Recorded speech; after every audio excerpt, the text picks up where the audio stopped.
Right, listen up, team. There have been... We don't know who it is. We know they're organized, motivated, and building a team of henchmen and minions, the like of which the world has never seen before. This person is attempting to become an evil genius. Sir, What is it, Perkins? would you say that the evil genius would have an underground lair, sir? It would appear not, Perkins. However, I fear it's only a matter of time. What do evil lairs look like, sir? Well, Perkins, if I were to build an evil lair, not that I would, you understand, I'd design an evil lair the like of which the world had never seen. Probably build it into a mountain, Perkins, underground. Throw in a barracks for the men, and a control room to organize the away teams. And a strong room, of course, store all my ill-gotten gains. Probably have to build some recreation items for the men. They get disloyal, you know, maggots. Would you build traps, sir? Hundreds of them, Perkins. Don't want agents snooping around while you're taking over the world. And I've built a cover operation to hide the base from prying eyes. Camouflage, that's the key. It's a good thing you're not an evil genius, sir. Don't be such a damn fool, Perkins. Right, team, you have your orders. Get out there and find me a madman.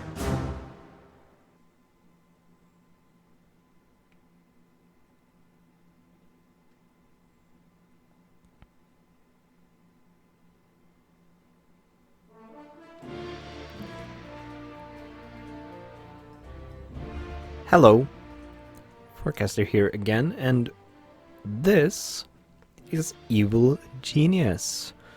This is a game from 2004 that I used to play when I was a lot younger, and I have very fond memories of. So, if you saw the intro, it is a game about being an evil genius, as you would imagine. It has a very 60s Bond villain aesthetic, I would say.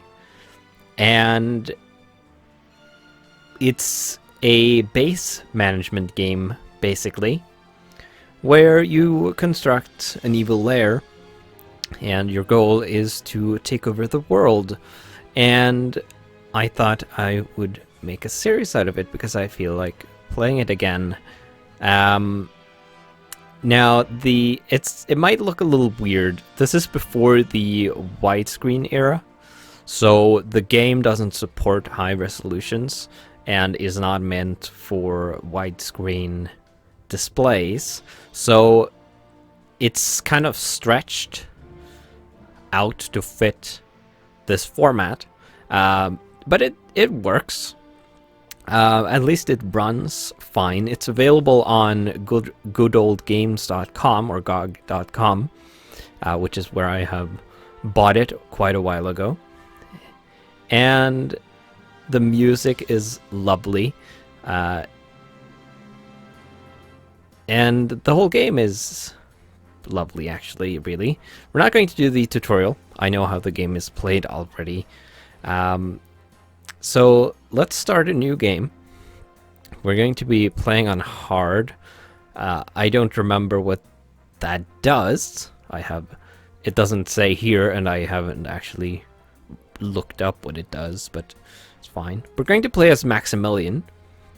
I think he has some kind of research bonus, but mostly it's because I like his starting henchman, who is very useful. So let's just get started, and I will explain certain things as we go. There's his henchman at the back there. Here we are arriving on our new desert island, where we are going to construct our base. So here's Yubei, our henchman.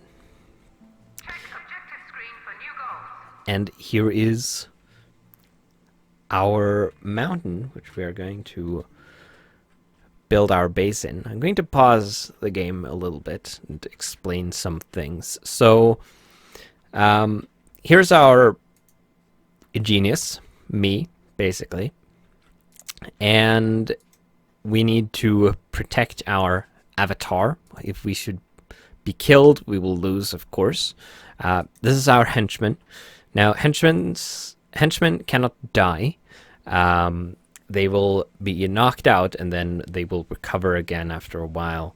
And each has 2 special abilities that will be unlocked with experience. If I double-click on him, you can see that he has the ability to Windwalk and Eviscerate.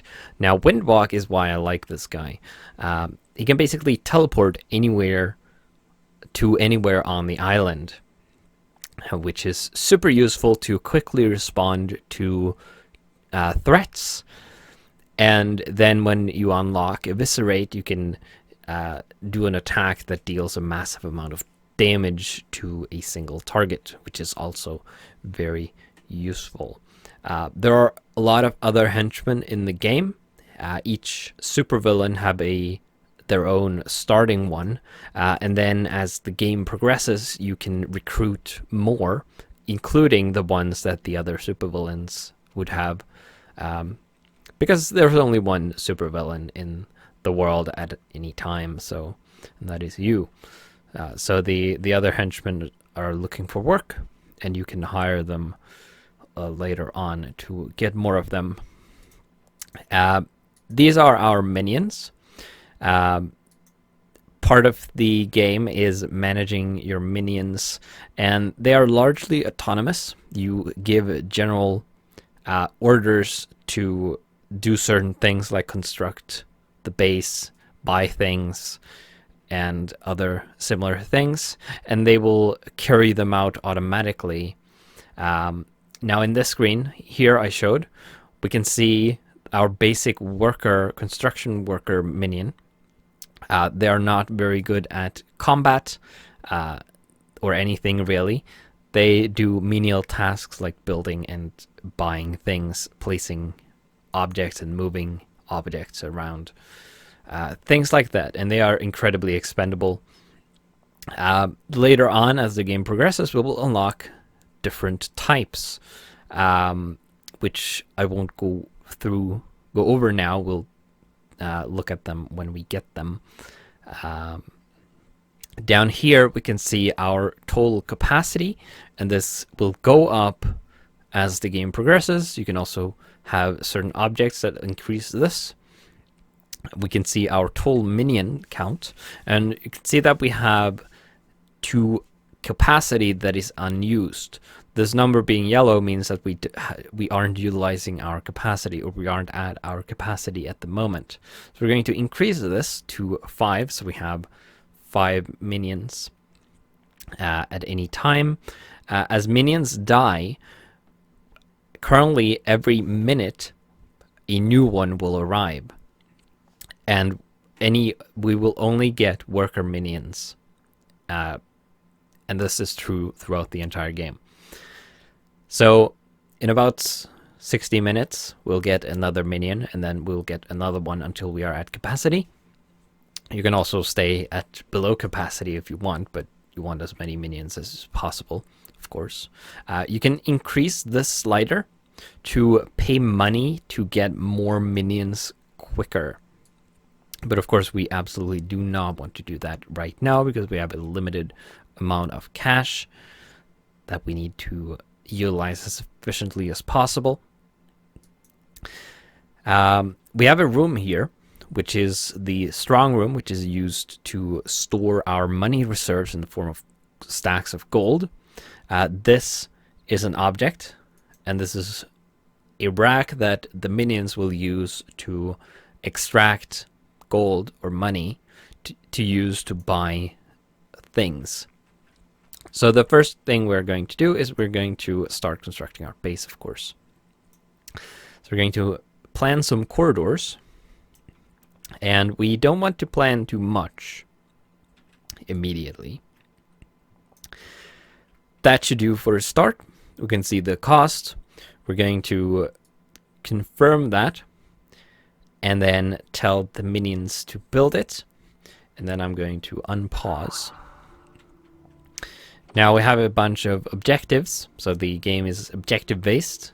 it's not a sandbox really, although you can play it as such if you like, ignoring the objectives and doing stuff that you want, but to progress you need to complete these objectives.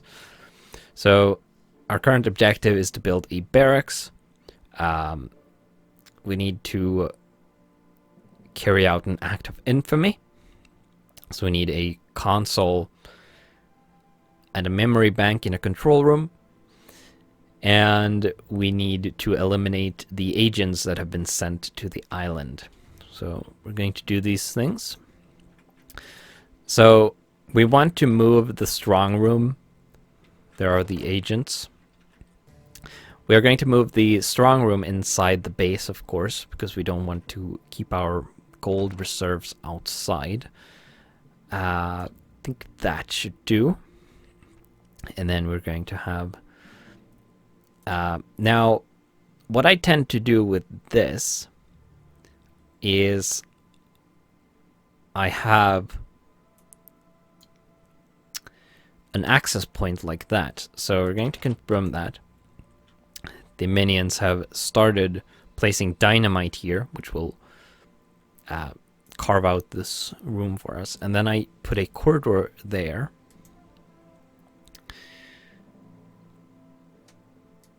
Now we're going to wait until they detonate this. Getting a bunch of hints down here that I'm ignoring. So these are the agents. We will take a look at them shortly. We'll deal with this first. So here's our corridor. Let's pause the game a little bit. So what I'm doing here is I'm having an access point here where a corridor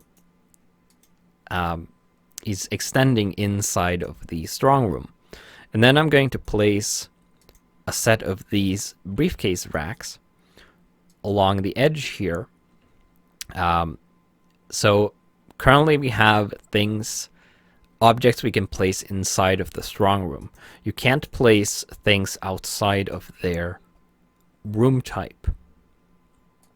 In the corridor, we have the door, which is universal to all rooms. All the doors are. We'll unlock more doors later. And then we have the fire extinguisher. We can't place the fire extinguisher in the strong room. The fire extinguisher can only be placed in the corridor. Now I'm going to edit this, and I'm going to have... Actually, this is probably a bad plan, actually.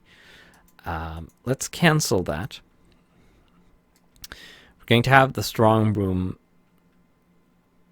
Why not? We can have it occupy this entire area here. And then we're going to leave space for the access point there. Right, that doesn't work. I don't know if that will work if we have a corridor here. I think the broom has to, or the smallest area has to be 2 by 2. Let's just do that, I guess. It doesn't matter all that much. We'll have a little bit of space there.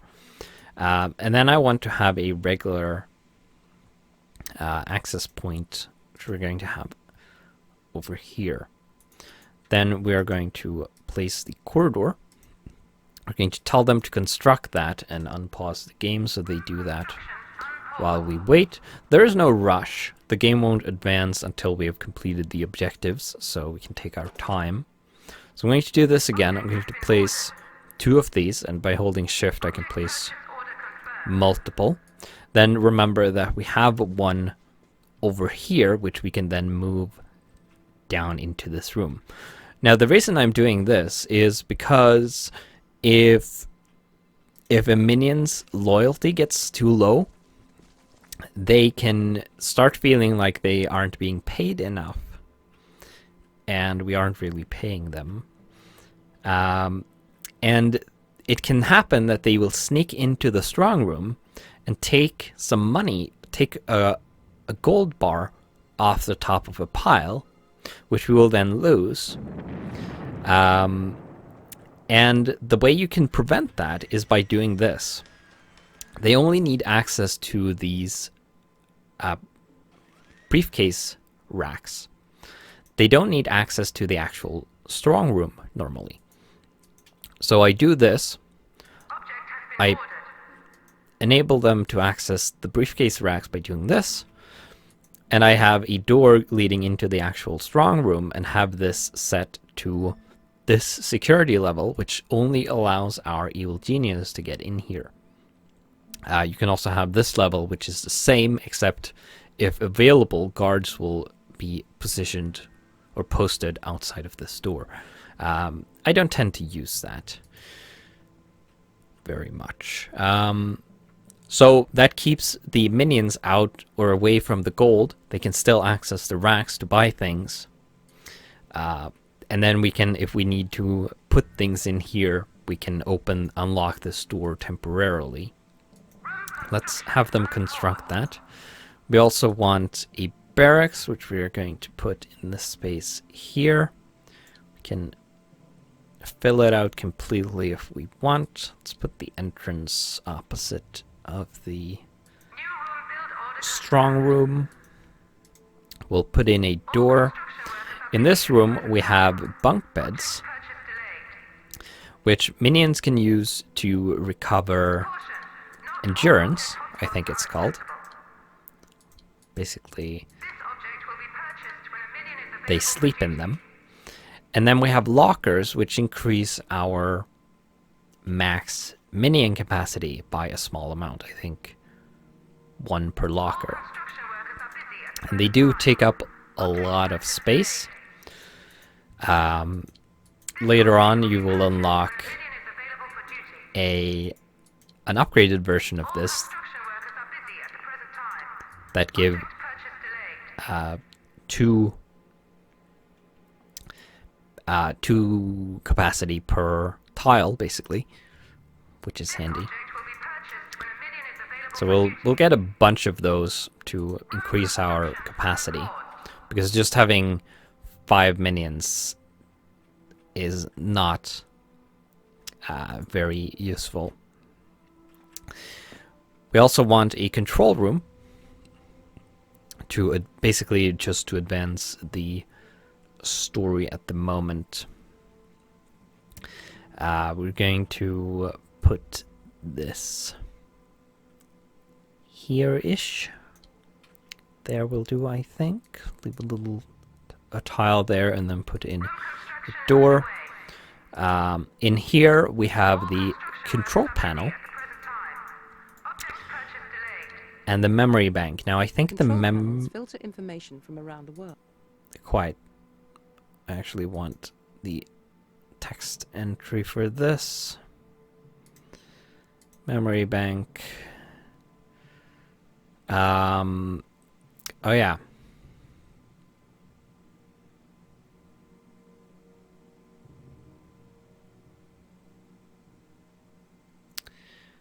Right, it's for shift changes. So we're going to get a couple of these. 2 will do for now, and then a couple of these. We also have a time clock, which we are actually going to put next to the door here.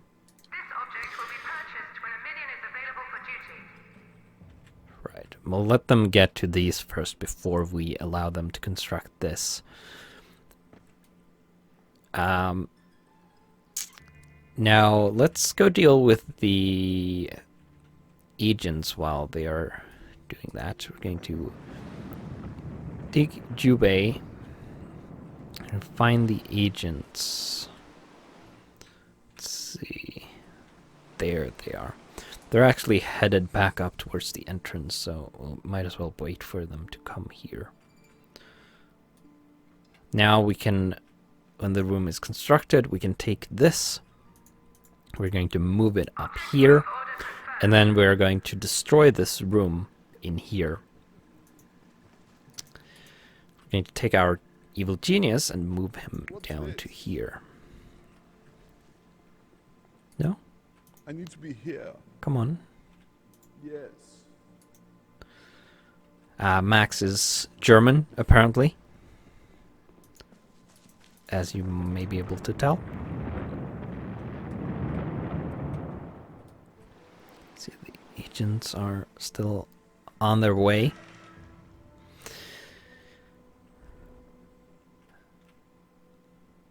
Now, as soon as the control room is built and we have one memory bank and one control panel, we're going to unlock the world map, which we're going to check out as soon as we get that. There's no way to fast forward, unfortunately, so we're going to have to sit nicely and wait for all the construction to be completed. Now we can destroy this room. A minion will come and remove this. The gold will be moved into this strong room. Of course, you need at least one strong room at all times. So, yeah, it's kind of important. The agents are over here. So the agents are being sent by one of the 4 organizations that basically control the world, I think. They're like counter evil genius or counter villainy organizations. We're going to have a closer look at that when we get access to the map. These are from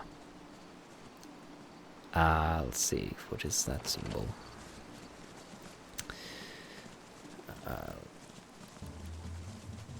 Okay, I can't see that right now. Okay, so we have the barracks. We have now increased our capacity a bit, so we're going to bump up the desired minion number. I think that may be Smash. Not sure. But the agents are sent to the island trying to find proof of villainous activity, so to speak. Let's call it that, yeah. And they will roam around searching, trying to find incriminating things. They will document them, and eventually they will try to escape and report back to their employer. Now, certain objects, most objects are benign. They don't do anything. They aren't incriminating. Like a bed, for example. Where is the object's health, by the way? They don't wear out. Most objects don't wear out.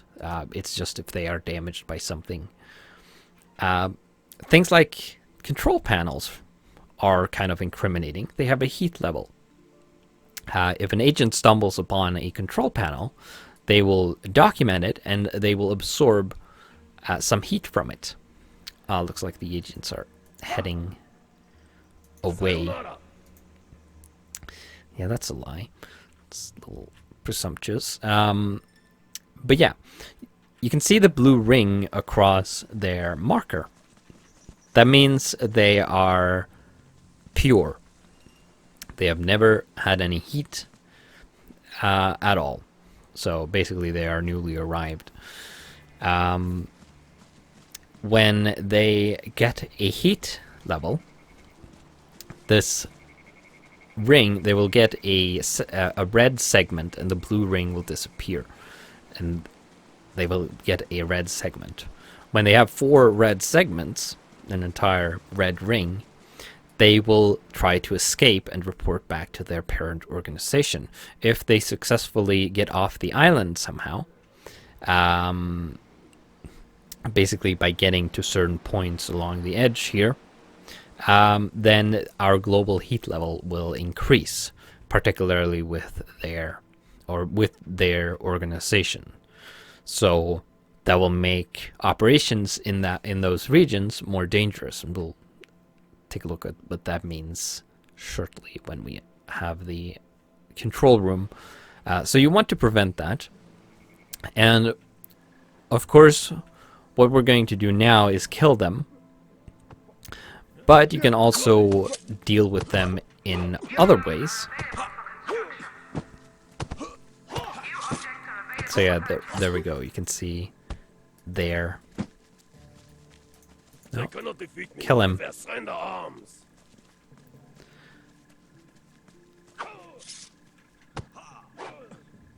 You can see that Jubei is only taking endurance damage and not health damage. I don't think Henchman will take health damage at all. And what he's doing now is he's regenerating his endurance. If the endurance goes down to 0, the character will faint. And then they will be knocked out for a while, and then eventually they will wake up again. Now, we unlocked a new room, the freezer. When agents die, they leave behind a body bag which has a heat level. You can also see that they have an aura. Minions in this, who are within this aura, will lose, let's see, pink and blue, which correspond to loyalty and attention. So you will lose these. If any of these 3 stats go down to 0, the character or the minion or agent will be incapacitated. They will stand around and do nothing until they have recovered. If health goes down to 0, they will die, of course, and will be lost. And if endurance goes down, they are knocked out. You can see that each henchman has 3 lives here. The only thing that can damage a henchman are super agents. But they will come way, way later in the game. So we don't need to worry about that at the moment. We have a henchman who's been trapped in here. Or locked in there, so we want to let him out. Not quite as amusing as if they are actually trapped in a room with no doors. Then they will run around flailing their arms and screaming because they are actually permanently locked in unless you make a door for them. But yeah, so the debuff from the body bags doesn't matter when they are down here. However, we don't want them lying around outside because then another agent could come by and get some heat from them. So we want to keep them inside of the base, but we don't want the minions to get the debuff from them. So to store body bags, we are going to build a freezer. We're going to build it down here because it's also bad if agents get into it and want to keep incriminating things as far inside the base as we can. Now, a trick you can do is that I'm not going to do right now is you can actually make the corridors out of freezers if you want. You can only do that, of course, after you've unlocked the freezer.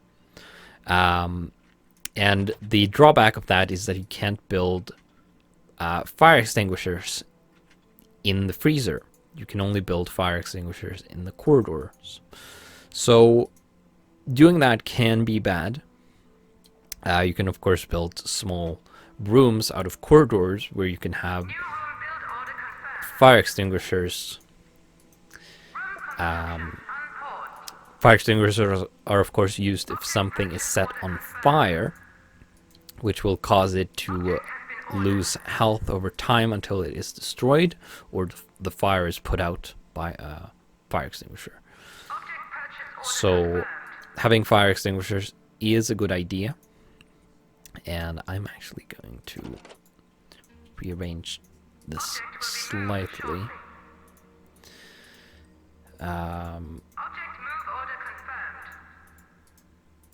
to have a gap there so the minions don't have to go in all the way in to access them.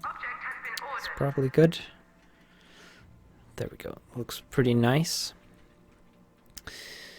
We're going to unpause that as well. We have a lot of capacity now because we built all of those lockers. We can have 33 minions. So we're going to get those. So we have a bunch of sleeping minions.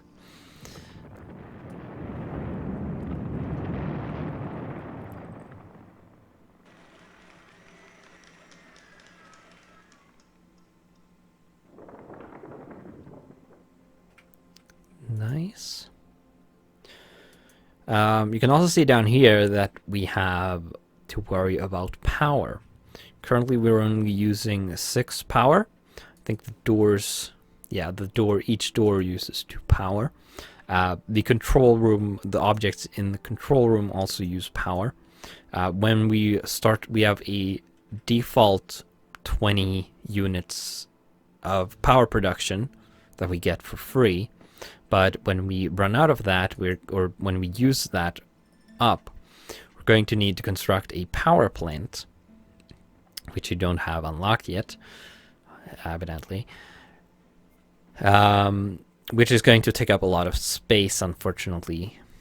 But we have plenty of space for now to build things. I may rearrange things as we go on if needed, but of course generally you want to avoid demolishing rooms and rebuilding them because it takes time and resources. We're starting to run a little bit low on money, but we should be fine. To save some time, I'm going to have these bodies, whoops, left click there instead of right clicked. It's not good. I'm going to send orders to have these body bags moved up here so that someone gets on that while the freezer is being constructed. If I didn't do this, the bodies would automatically be moved into the freezer, so you don't have to do that manually, which is handy. Now, okay, yeah. Sure I got the right one. And this is about where I'm going to end the first episode. I need to be here. And we're going to be back in episode 2 to finish the control room and have a look at the world screen. So, I will see you then.